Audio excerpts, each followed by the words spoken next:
আসসালামু আলাইকুম রহমতুল্লাহ বরকাত। আলহামদুলিল্লাহ অনেক দিন পর ছাদ উঠলাম। তো আলহামদুলিল্লাহ আমার এটা রূপালি আম গাছ কলম। আলহামদুলিল্লাহ এবার অনেক ঝাঁকে ঝাঁকে আম হয়েছে।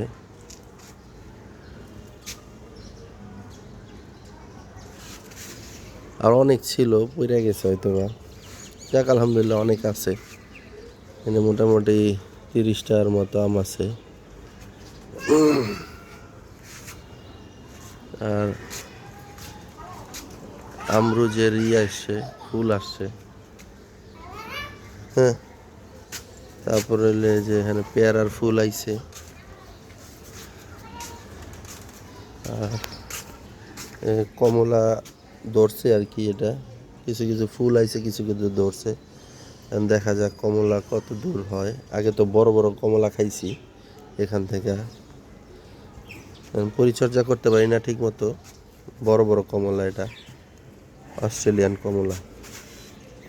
আর এটা হলো আমার আলহামদুলিল্লাহ জাম্বুরা গাছ, থাই জাম্বুরা। অনেক ছিল, পইরা গেছে সব। এই কয়েকটা আছে, একটা দুইটা তিনটা আছে, দুইটা একটু বড়, তিনটা চারটা আছে। এটা খুবই মিষ্টি, অনেক বড় হয়, এখনো বড় হয় নাই।